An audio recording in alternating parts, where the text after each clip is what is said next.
क्या होता है जब किसी स्टॉक में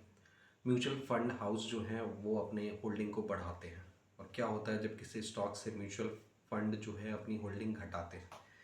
इस क्वेश्चन पे हम लोग चर्चा करने जा रहे हैं। सो अमूमन आप देख सकते हैं कि जब भी क्वार्टरली रिजल्ट्स आते हैं, नॉर्मली एक साल को 4 क्वार्टर में हम लोग डिवाइड करते हैं। एक क्वार्टर 3 मंथ का कंसिडर किया जाता है, और इस हिसाब से अगर आप देखेंगे तो अभी जो लेटेस्ट रिजल्ट जो कंपनीज़ के अवेलेबल हुए हैं, क्योंकि कंपनीज़ को क्वार्टरली रिजल्ट पब्लिश करना होता है। सो अभी जो लेटेस्ट क्वार्टरली रिजल्ट जो अवेलेबल है वो आपका दिसंबर क्वार्टर का अवेलेबल है। और इसमें अगर आप देखेंगे तो दिसंबर क्वार्टर, हर एक क्वार्टरली रिजल्ट के बाद में आपको ये सब डेटा फ्लैश होने लगता है कि बेसिकली किसी पर्टिकुलर स्टॉक्स का ओवरऑल सिचुएशन क्या है, मार्केट में पोजीशन कैसा है, और साथ ही साथ उस पर्टिकुलर स्टॉक में होल्डिंग्स का क्या स्टेटस है। सो उसमें से एक इम्पॉर्टेंट की होल्डिंग नॉर्मली इन्वेस्टर के पॉइंट ऑफ व्यू से देखा जाता है। जो रिटेल इन्वेस्टर्स जो हैं उस चीज़ का एनालिसिस करके एक बेहतर पोजीशन बना सकते हैं और बेहतर गेन लेने का प्रयास कर सकते हैं मार्केट से। वो होता है आपका म्यूचुअल फंड होल्डिंग। सो किसी पर्टिकुलर शेयर को अगर कोई म्यूचुअल फंड हाउस बाई कर रहा है, तो आप समझ सकते हैं कि उस पर्टिकुलर शेयर में म्यूचुअल फंड की तरफ से बहुत सारा इनफ्लो आएगा। ठीक है, क्योंकि म्यूचुअल फंड हाउस जो होते हैं वो बिग प्लेयर्स होते हैं, उनके पास में बहुत सारा पैसा होता है, बहुत सारा फंड होता है, और वो अगर किसी पर्टिकुलर स्टॉक में पैसे लगाते हैं तो आप समझिए कि वहाँ उस पर्टिकुलर स्टॉक में ग्रोथ ताबड़तोड़ होगी, और वहाँ पे उनके प्राइसेस ऊपर जाने की टेंडेंसी काफ़ी ज़्यादा होगी। तो ये इसके अपोजिट अगर किसी पर्टिकुलर स्टॉक से म्यूचुअल फंड हाउस जो है वो अपना पोजीशन घटा रहा है, अपनी होल्डिंग पोजीशन घटा रहा है, इसका मतलब कि वो अपने मार्केट में जाके स्टॉक्स को सेल आउट कर रहा है। और सेल आउट कर रहा होगा तो बेसिकली लिक्विडिटी का प्रेशर ज़्यादा होगा, बेसिकली सेलिंग प्रेशर ज़्यादा होगा। सेलिंग प्रेशर ज़्यादा होने के कारण से क्या होगा कि बेसिकली उस पर्टिकुलर स्टॉक के शेयर प्राइसेस जो हैं वो शॉर्ट टर्म में तो ज़रूर गिरेंगे,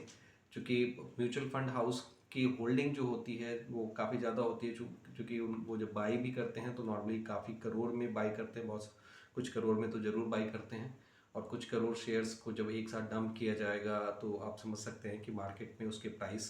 का मूवमेंट का नीचे की तरफ होना लाजमी हो जाता है। तो ये सारा सिचुएशन रहता है।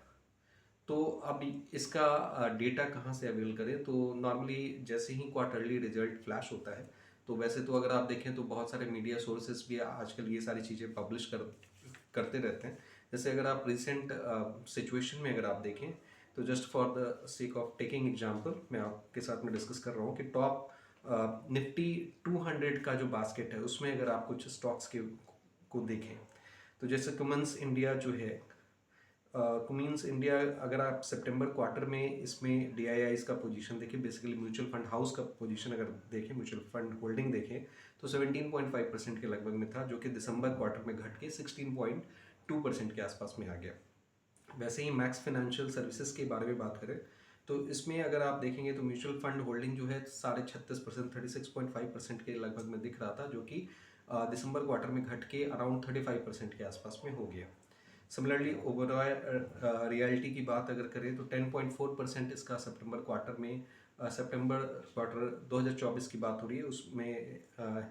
म्यूचुअल फंड होल्डिंग था, जो कि घट के 8.68% के लगभग में आ गया। सिमिलरली एमफैसिस एक आईटी कंपनी है, इसमें अगर आप देखें तो म्यूचुअल फंड होल्डिंग जो था 24.3% का था, जो कि घट के दिसंबर क्वार्टर में 21.96% आ गया।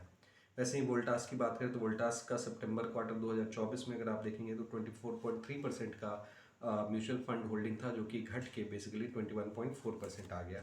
सो अगर एक सिग्निफिकेंट नंबर के साथ में क्वार्टर ऑन क्वार्टर बेसिस पे अगर आप देख रहे हैं कि म्यूचुअल फंड अपने होल्डिंग को डिक्रीज़ किए हैं ज़्यादा अमाउंट से, तो वहाँ उन स्टॉक्स में प्राइस का ऊपर जाना शॉर्ट टर्म में वो बड़ा मुश्किल होता है, क्योंकि जहाँ पे सेलिंग प्रेशर हाई है वहाँ पे शॉर्ट टर्म में प्राइस को ऊपर की तरफ में जाना ये आसान नहीं होगा। तो इस डेटा का अगर आप एनालिसिस करते हैं और इसमें अगर आप राइट टाइम पे वैसे स्टॉक्स को पकड़ पाते हैं जहाँ पे अभी मूवमेंट ऊपर की तरफ में होना शुरू हो रहा है अच्छी क्वालिटी स्टॉक्स में, तो डेफिनेटली वहाँ पे एक अच्छा गेन आप एक्सपेक्ट कर सकते हैं, अच्छे गेन गेन आपको देखने को मिल सकता है। जैसे इसमें से बहुत सारे स्टॉक्स जो हैं वो काफ़ी पॉपुलर है, हर एक घर में भी नाम सुनने को मिल जाता है। जैसे वोल्टास की बात करें, ठीक है, तो ये ऐसे दिग्गज स्टॉक कई बार केवल नाम के भ्रम में जो है हम लोग बहुत बार बहुत सारे स्टॉक्स के केवल नाम सुन के ही लगता है कि वो चीज़ें अच्छी हैं, लेकिन उनके बेटर यही होता है कि आप उनके प्रॉपर डेटा का एनालिसिस कर लें और उसके बाद ही अपना इन्फॉर्म डिसीजन लें कि इस पर्टिकुलर स्टॉक में आपको कित बाई करना है, बाई भी करना है तो कितना क्वांटिटी बाई करना है, और अगर आप इसमें अगर पोजीशन बना रहे हैं तो ये भी क्लियर कर लें कि आप इसमें कितने लंबे समय तक निवेशित रह सकते हैं, कितने लंबे समय तक आप इसमें बने रह सकते हैं। आप इसको शॉर्ट टर्म के लिए प्लान कर रहे हैं या मिड टर्म के लिए प्लान कर रहे हैं या लॉन्ग टर्म के लिए प्लान कर रहे हैं, ये सारा सिचुएशन आपको ज़रूर एनालाइज करना चाहिए। सो ये एक क्वेरी था जिसको हमने फ़िलहाल पिकअप किया है। अगर आपके कुछ अदर क्वेरीज हैं तो आप नीचे कमेंट बॉक्स में मेंशन करें। अभी के लिए इतना ही। Thank you for your participation.